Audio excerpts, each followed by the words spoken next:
This video is from May 2025, not 2026. May 13, 2025. Going to St. Catharines to visit the St. Catharines Hospital.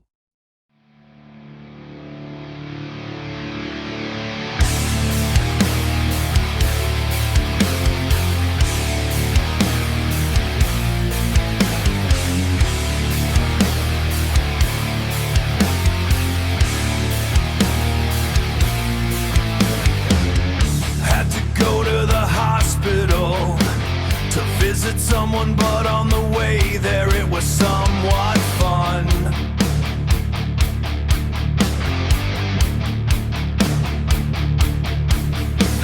Stepped on the route and the bus drove about. Album, hey, stupid. I took the advice and ever since then my offline library has been nice. Never stream again, never look back or think twice.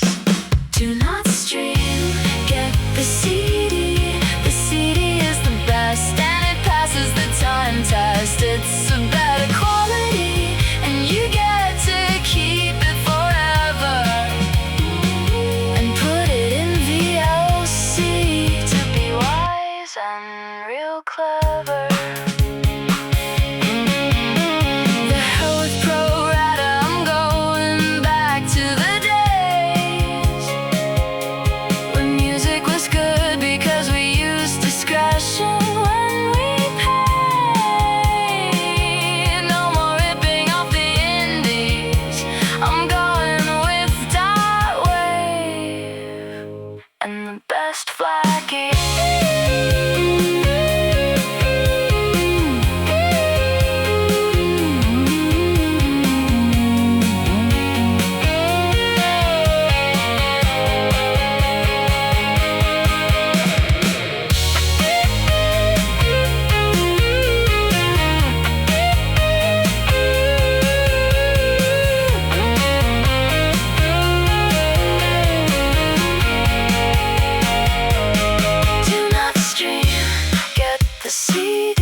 Imagine paying like $10,000 over the course of your lifetime to meticulously build this massive, sprawling record collection. You know, you've curated every single genre, you've saved all your favorite rare B-sides, and your shelves are just completely packed. Yeah, a total dream setup for any music fan. Right. But now, imagine waking up one morning, walking into your living room, and finding the door to that collection dead-bolted.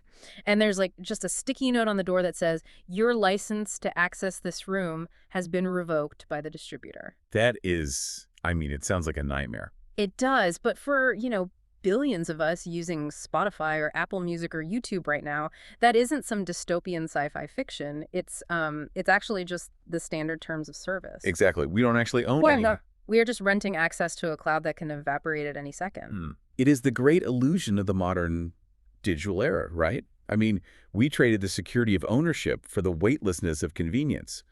And the wildest part is the vast majority of consumers just signed that invisible contract without a second thought. Totally.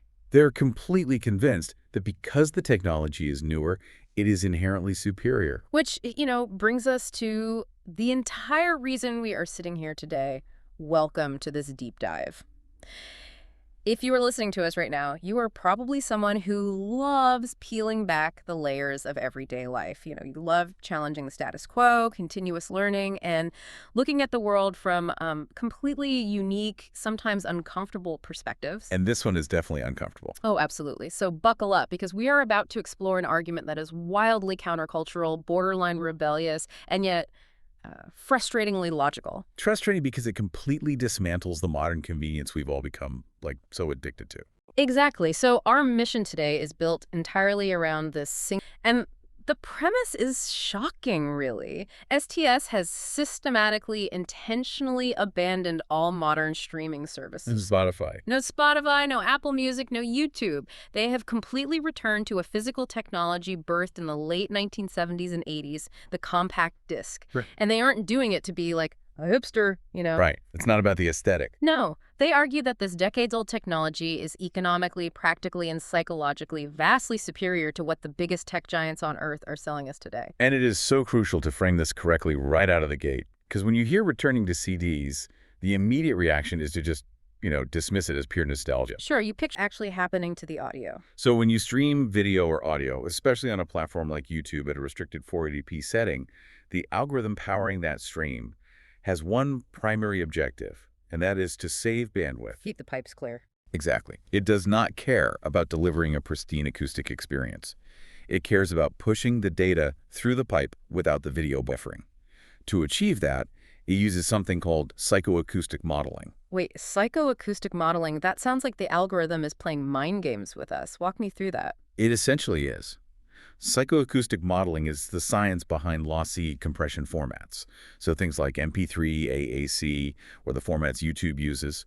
The algorithm analyzes the uncompressed audio file and basically makes mathematical assumptions about what the human ear can and cannot hear. Huh. For example, if there is a massive booming bass drum hit, the algorithm assumes your ear is going to be so overwhelmed by that loud, low frequency that you won't be able to hear a subtle, quiet hi-hat. Software literally deletes the data for that hi-hat to make the file size smaller. Hold on. The algorithm is proactively deciding what I'm capable of hearing and just permanently deleting the rest of the song. Yes.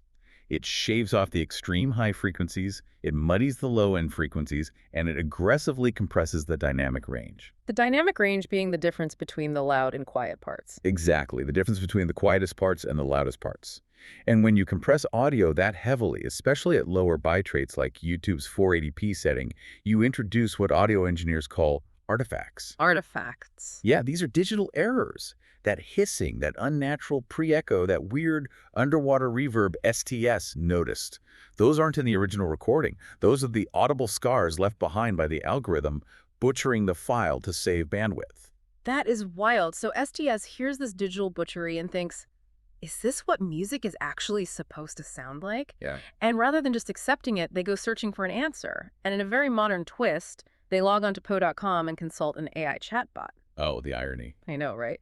They ask the bot about audio fidelity, and the AI delivers this incredible truth bomb.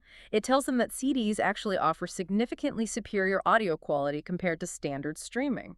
It's a brilliant moment of cognitive dissonance. The AI, the absolute pinnacle of 2023 technology, is pointing its user backward to an invention from the late 1970s to solve a modern problem. Yeah.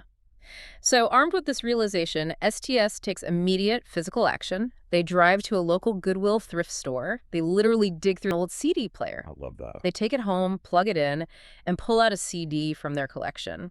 It's a mid-1990s album by the rock. And STS notes a crucial detail here. They hadn't listened to a CD since 2009. Wow. That is a 14-year gap where their ears were entirely conditioned by streaming compression. 14 years of eating digital fast food, essentially. Right. It's like eating fast food your whole life, thinking that's just what food tastes like, and then suddenly sitting down to a farm-to-table meal. So they put the disc in, hit play, and the result is total shock. STS describes being blown away at the quality of the sound. They call it unbelievably profound. The contrast between that hiss... Math behind the compact disc. Okay, lay some math on me. When Philips and Sony developed the CD standard, it's known as the Red Book standard, they engineered it to perfectly encapsulate the entire range of human hearing. They used the Nyquist-Shannon sampling theorem. Okay, the what now? The Nyquist-Shannon sampling theorem. It dictates that to accurately reproduce a sound wave, you must sample it at twice its highest frequency. Human hearing maxes out around 20,000 hertz. So the CD samples the audio at 44,100 hertz.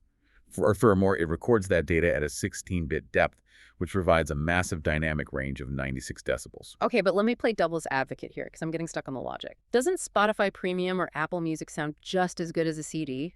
Are we really arguing that a plastic disc from 1985 has more raw data than a modern fiber optic internet stream? We absolutely are. Let's look at the byte rates, the literal amount of audio data hitting your ears every second.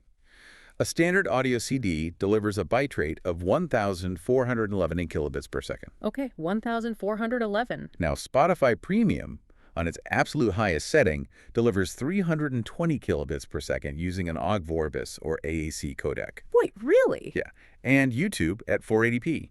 You are likely getting around 128 kilobits per second. So the CD is pumping out roughly 4.5 times more data per second than the highest tier of Spotify. Exactly. Shoves the rest through a tiny constrained pipe and relies on your app to quickly glue it all back together on the other side.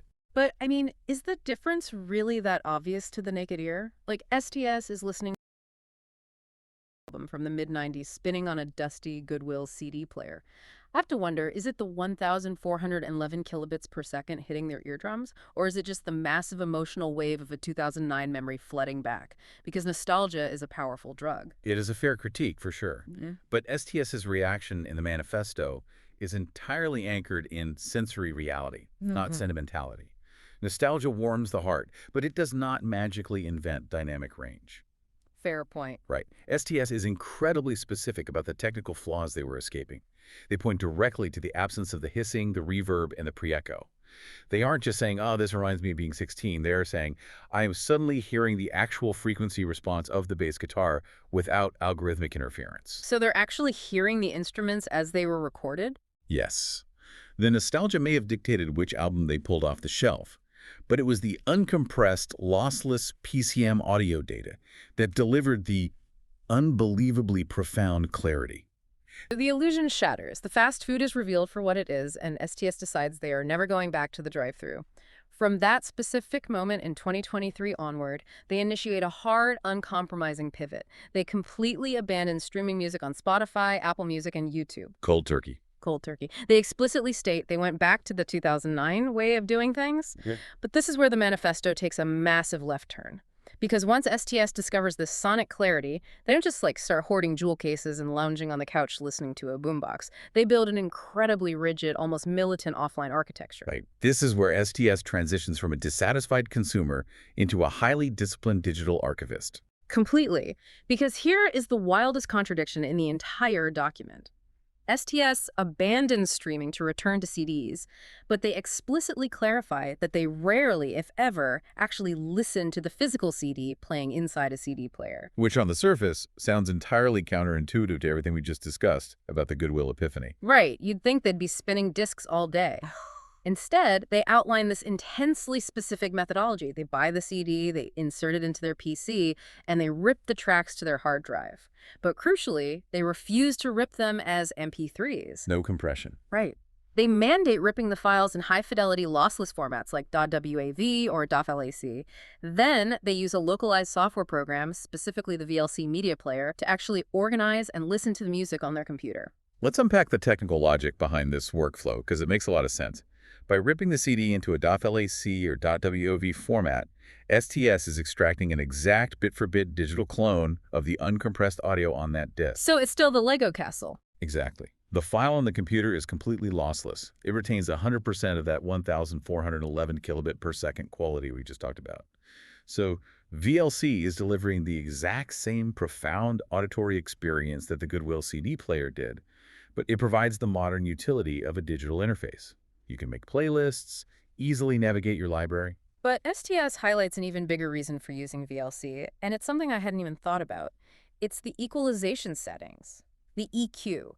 They argue that using this local software allows them to manually adjust the equalizer to hear the tracks properly. This represents a fascinating sociological critique embedded within their technological workflow, because STS points out that, yes, technically, EQ settings exist buried within the menus of some streaming apps. Yes, you can find them. Right. But they argue that the modern consumer in 2026 has become fundamentally lazy. Most people just connect a pair of tiny Bluetooth earbuds, which, by the way, further compress the audio. Oh, of course they do. And they blindly accept whatever flattened, heavily processed sound the algorithm spits out. They never touch the EQ. STS is demanding an active, participatory relationship with the audio engineering. So they're tweaking the bass and treble for every album. Yes. Different rooms, different headphones, and different albums require different frequency curves. STS wants the localized tools to meticulously shape the sound stage themselves. Okay, but wait, walk me through this next part because here's where it gets really interesting and where STS's logic feels like it falls off a cliff. What happens when STS wants to listen to a brand new artist, an indie band from 2026, that simply cannot afford to press physical CDs? Which happens all the time now. All the time. So this is where their commitment gets extreme. They state that if a CD is hard to find, they will go to an online store and purchase the high-quality digital album. That seems like a reasonable compromise. You would think. But they don't just download those .flac files and drag them into VLC. No. STS buys the digital files, they physically burn those files onto a blank CD-R disk, and then they use that newly burned CD as the source for their localized offline VLC library. Oh, wow. Hold on, that is completely absurd. This sounds like a digital prepper. They are creating an offline bunker for their audio. If you already have the pristine digital file, why insert a fragile plastic middleman? Why not just buy a heavy-duty external hard drive and back up the files there? It absolutely sounds like friction for the sake of friction, I agree. Until you understand how STS views the vulnerability of the modern internet. You called it digital paranoia. STS would call it digital sovereignty. STS explicitly reveals their underlying philosophy here. The compact disc is primarily a natural file backup. So they view the CD not as a playback device, but as a permanent storage vault. Exactly. Let's look at why a hard drive isn't enough for STS. Hard drives rely on magnetic platters or flash memory. They are susceptible to bit rot, magnetic interference, mechanical failure, and accidental deletion. A burned CD or a pressed commercial CD stores data in physical microscopic pits stamped into a layer of polycarbonate plastic, sealed behind a reflective layer. So it's much more stable. It is a physical, immutable object. STS looks at the digital landscape and sees a terrifying volatility. Streaming services constantly lose licensing rights. Oh yeah, you go to play your favorite song and it's just grayed out. Exactly. Entire albums vanish from platforms overnight. Internet outages completely sever your connection to the cloud. By taking that purchased digital file and burning it into a physical disk, STS is ripping the art out of the volatile cloud and cementing it in reality. No corporation, no licensing dispute, and no server crash can ever revoke their access to that music. Wow. Okay, I see it now. The physical disk sitting on the shelf is the insurance policy for the .flac file sitting on the hard drive. STS writes, because people such as myself require backups, CDs act as a file backup to our computer files. It is a two-tier system of absolute audio independence. It is a completely localized fortress. They have built an offline architecture that is immune to the whims of the tech industry. But this highly curated, incredibly deliberate process of buying, burning, ripping, organizing, and adjusting EQs, I mean, it requires an immense amount of effort. It takes time and it takes money. And the entire promise of modern streaming was to eliminate all of that friction. You just tap a screen and 100 million songs instantly play. The endless buffet. Yes. But STS argues that removing the friction was actually the worst thing we could have possibly done to our culture. They argue that having unlimited access to absolutely everything is actively ruining our psychological enjoyment of music. Which pivots us from the mechanics of audio fidelity to the psychology of scarcity. This is a really profound point in the manifesto. The physical effort and the financial cost required at STS's system are not bugs waiting to be solved by an app. They are essential features of a healthy cultural diet. STS grounds this argument in their own history, growing up in the 1980s and 90s when cassettes and CDs were the only options. They highlight a reality that Gen Z and Generation Alpha might genuinely struggle to comprehend, which is you had to spend actual hard-earned money to acquire music. It was an era entirely defined by economic friction. Every single piece of music required a transaction. Right. STS vividly describes the process. Saving up cash, begging parents for allowance money, or as they enter the workforce, waiting for that specific paycheck just so they could drive to the music store. And because of that massive financial barrier, STS argues, people were forced to be ruthlessly selective about what they consumed. You couldn't afford to be careless. STS writes that paying for physical media forced us to be selective. It caused us to use discretion and ensure we would enjoy what we listen to while filtering out things we do not like. And STS reveals their own tastes to illustrate this. They mention growing up with Christian music, but they also love mainstream metal and rock, so they enjoy a variety of genres. But they draw a massive, uncrossable line in the sand regarding streaming libraries. They outright reject the very concept of wanting unlimited access to everything. Right. Why would you want everything? Exactly. And they drop this surprisingly profound observation in the text. They write, There is more music in the world that a fan dislikes than there is what they do like. It is a simple, undeniable statistical truth that modern recommendation algorithms work tirelessly to obscure. STS is arguing that the endless, infinite sea of content is mostly just a sea of noise. If you only like 1% of the music in the world, why pay a monthly fee for a pipeline that floods your house with the 99% of water you don't even want to drink? STS believes that sticking strictly to what you actually enjoy and fiercely, intentionally filtering out the noise creates a fundamentally superior, higher quality mental experience. Let's use an analogy here to help visualize this. Let's call it the Vegas buffet problem. Yeah. Have you ever been to one of those massive, endless, all-you-can-eat buffets in Las Vegas? Oh yeah, overwhelming. Totally. You pay $50 at the door, you walk in, and you have unlimited, frictionless access to prime rib, sushi, stale pizza, tacos, and chocolate fountains. Because you have access to everything, and because you already paid the flat entry fee, you lose all discretion. You eat mindlessly. Right, you just pile it on. You stack things on your plate that you don't even really want just because they are there. You consume passively, and at the end of the meal, you feel bloated, sick, and you realize you didn't truly savor a single bite. It is consumption driven entirely by access rather than appetite. Exactly. But contrast that with saving up your money for an entire month to go to one incredibly expensive, highly rated steakhouse. You study the menu. You order one specific costly dish. You are deeply invested in that choice. Because you paid for it. Yes. When that plate finally arrives, you eat actively. You savor every single bite. You notice the seasoning. You appreciate the texture of the meat. STS is arguing that streaming is the Vegas buffet and buying a CD is the steakhouse. They specifically write that the selective, costly process forces the consumer to spend more time activity listening to music than to passively listen. The connection STS draws here between financial cost and emotional investment is brilliant. When you had to physically drive to a record store, stand at a plastic listening station, sample 3 different discs, and make a hard $20 calculation about which single album you were going to take home, you were forging a psychological bond with that art. You really were. You were committing to it. You were telling yourself, this has value.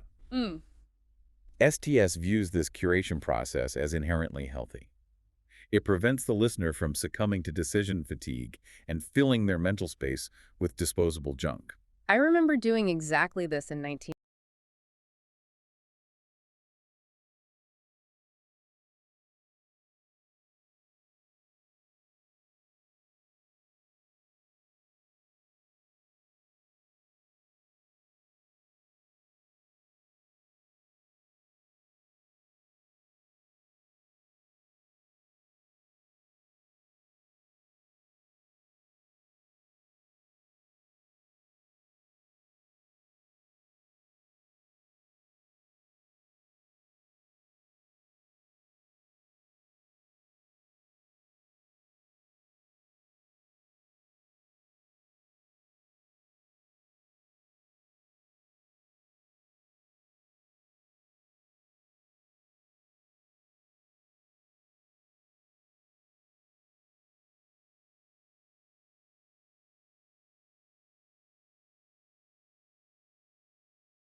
STS would likely argue that true discovery requires effort to be meaningful. If Spotify's algorithm autoplays a jazz album while you are vacuuming the living room and you barely notice it, did you really discover it, or did it just wash over you? That's a good point. Furthermore, STS points to a broader cultural shift in 2026 to validate their point. They note that they are not alone in this realization, highlighting that the rise of CDs, cassettes, and vinyl have been increasing in recent times. People are flocking back to physical. Exactly. This isn't just an isolated manifesto. It suggests that a significant portion of the wider public is beginning to feel a deep psychological burnout from the endless buffet. They are craving the friction, the physical artifact, and the intentionality. They want their art to have weight again. They want art to have consequences. And this idea of careful financial investment, of making sure your hard-earned money actually means something, pivots us directly to the most mathematical and, frankly, the most aggressively argued section of the entire manifesto. Because having established that unlimited choice is bad for the listener's brain, STS now sharpens their knives to argue that streaming is catastrophically bad for the listener's wallet. And absolutely devastating to the artist's livelihood. Yes, this is where STS moves from a philosophical critique of the consumer mind to a hard, unforgiving economic and ethical dismantling of the modern music industry's infrastructure. It gets really intense here. It does. Let's look at the math from the consumer side first, because STS makes a claim that sounds totally backwards to modern ears. Economically, buying physical media is vastly less expensive than streaming. They break it down over a lifetime. They point out that a standard streaming service costs around $15 a month. You are paying that $15 every single month, STS notes, for the next 50 to 60 years of your life. If you do the raw calculation, $15 a month over 50 years is $9,000. Over 60 years, it's $10,800. Almost 11 grand. And here's the brutal reality. At the end of that 60 years, if your credit card expires, you stop paying that monthly fee, your library vanishes instantly. You possess absolutely nothing to show for your 10 grand. Nothing. Poof. Gone. Whereas, STS points out, a compact disc is a one-time purchase of around $20. You pay the money, the artist, the record label, and the local store split it, and you own a physical product that lasts basically the rest of your life if you aren't careless with it. And STS explicitly mentions they still have CDs from the 1990s that are functioning perfectly. Exactly. You rip it to your computer in that glorious, lossless FLAC quality. You back it up on your shelf, and it is yours forever. No subscription required, no internet required. From a purely consumer finance perspective, it is a highly compelling argument for tangible asset ownership versus a model of perpetual renting. But STS's true outrage isn't just about their own wallet. It is deeply ethical. They take direct aim at the invisible mechanism that powers streaming payouts, the pro rata system. This is where the manifesto gets genuinely fiery. STS explains that the odds of an independent artist actually getting paid a living wage through streaming are dismally low.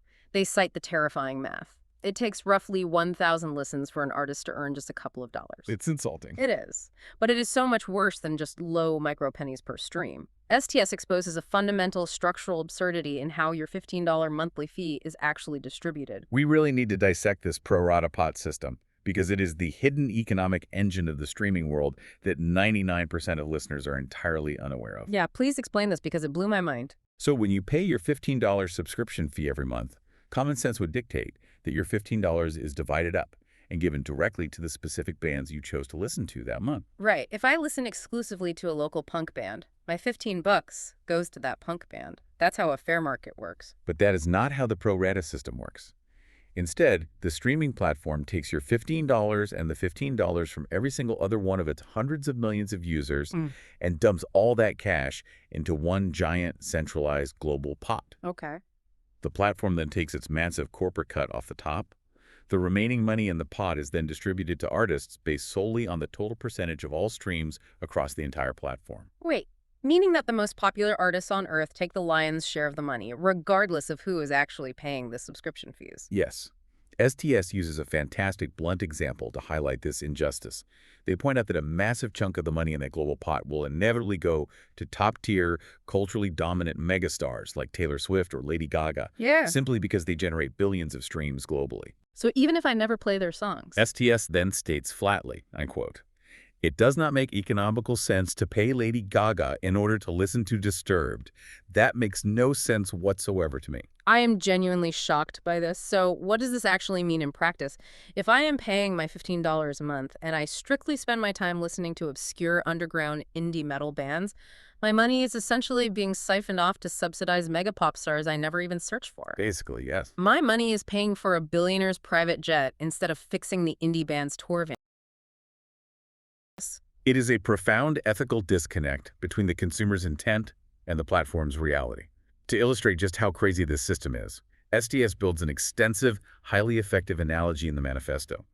They ask us to imagine a physical electronics store that operates on the exact same logic as a streaming service. Oh, I love this analogy. Let's really build this out. Imagine walking into a massive electronics store, like a giant Best Buy. Now imagine this store has a severe problem with shoplifting, which STS uses as an analogy for music piracy in the early 2000s, like Napster. Right. Everyone was just stealing the MP3s. Exactly. So to solve the shoplifting problem, the store completely changes its entire business model. The owner stands at the door and tells the customers, come on in, rent as many items as you want, take TVs, stereos, laptops, just pay the flat monthly entry fee. And just like the Vegas buffet problem we discussed earlier, STS correctly notes that in this scenario, the customer will instantly lose all discretion. Because it feels free. Yes, they will stop carefully evaluating their purchases. They will just load up shopping carts with endless amounts of items, filling their homes with junk they don't even need, simply because it is technically free after the entry fee. But here is the kicker, the part that perfectly mirrors the pro rata system. The store owner takes all those flat monthly entry fees, puts them in a giant safe, and then has to pay the manufacturers who built the electronics. The Sony, the LG, the small indie brands. Right. But the owner does not pay the manufacturers based on what a specific customer actually took out the door.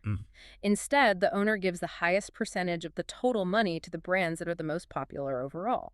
The Taylors and the Gagas of the electronics world. Exactly. So the massive multi-billion-dollar tech giants get incredibly rich, while a small independent company that makes a highly specialized niche laptop wouldn't see a dime of real cash unless thousands of customers happen to rent their specific product.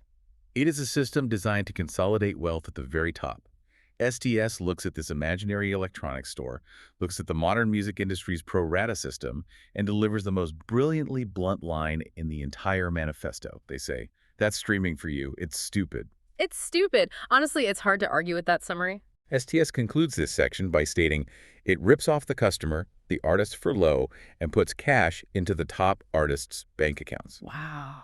Conversely, STS argues that stepping outside this system and buying a physical CD directly from an independent artist is an act of ethical investment.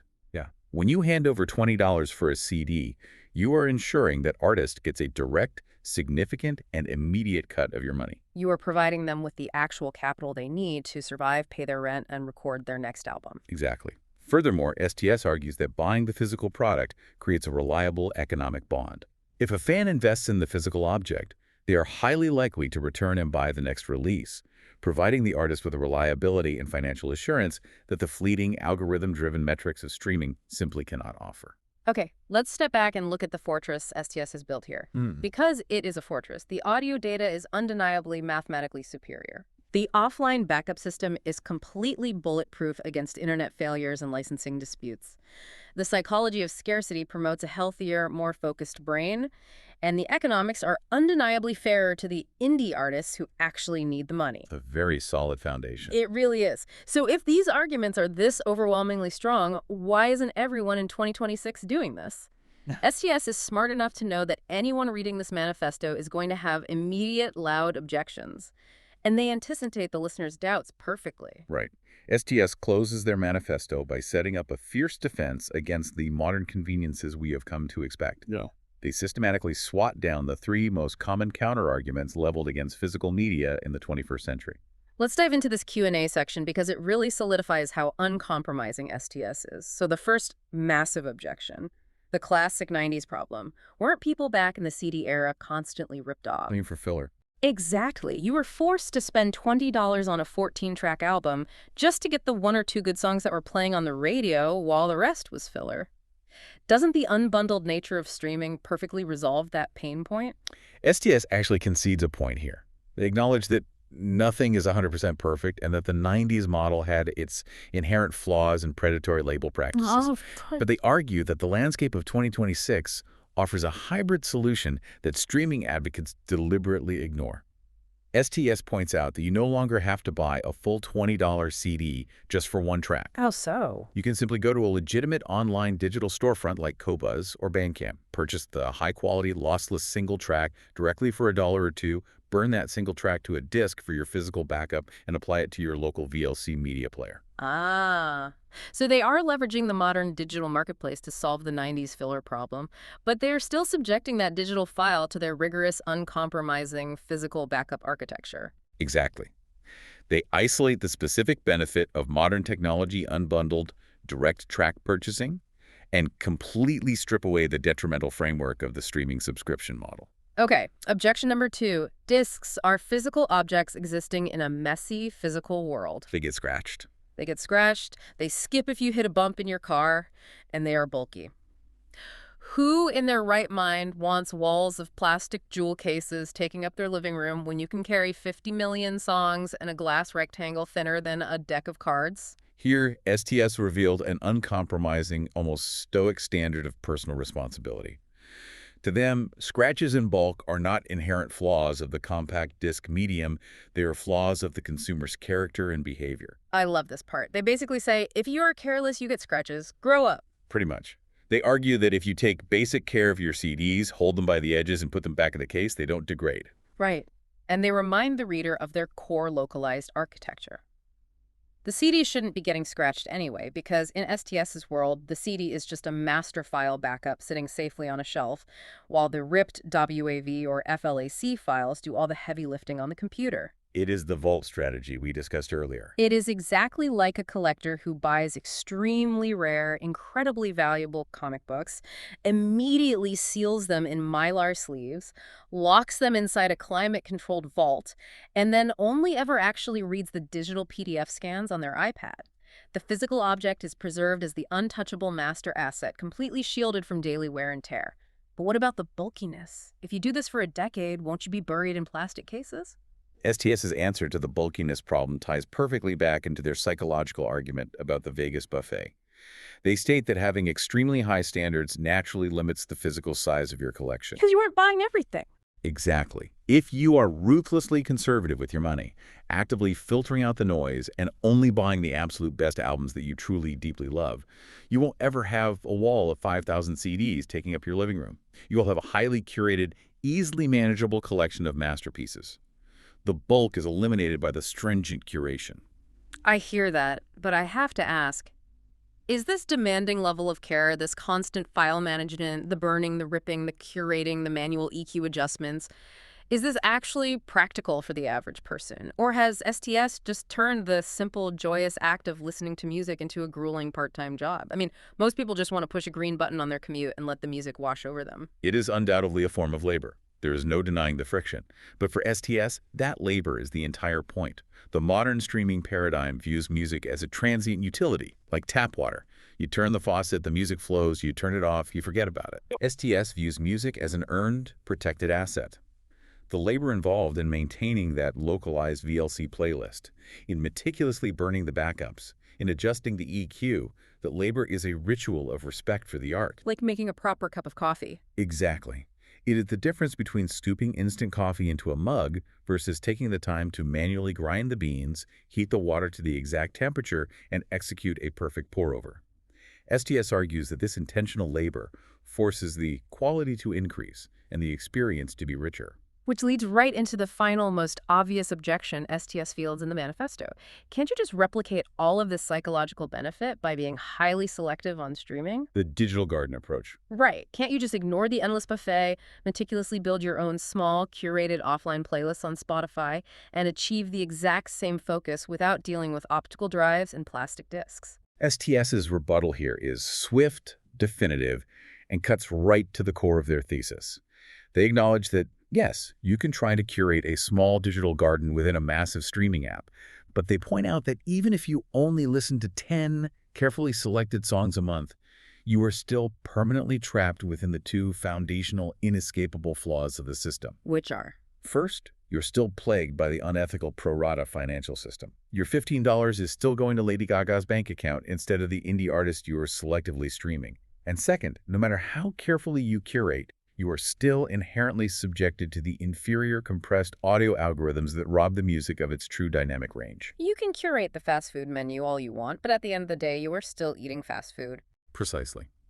For STS, the physical medium and the offline architecture are non-negotiable requirements for a truly ethical, high-fidelity relationship with music. The uncompressed audio quality, the immutable physical backup system, the psychology of intentional limitation, and the direct-to-artist economics, all these interconnected parts create a completely cohesive, impenetrable worldview. STS hasn't just gone backward. They have built a fortress against the compromises of 2026. It really is an absolute fortress. And honestly, looking back at the journey STS takes us on in this document, it is incredibly compelling. It all started with a frustrating, hissy, compressed 480p YouTube video in 2023. That one moment of sensory annoyance pushed STS to unearth a Goodwill CD player, and that simple physical action unlocked an entire philosophy that completely rejects the modern digital paradigm. They systematically deconstructed the endless buffet of streaming, revealing it not as a utopia of choice, but as a wasteland of noise. They exposed the hidden bandwidth-saving compression algorithms that mathematically rob us of the full sound.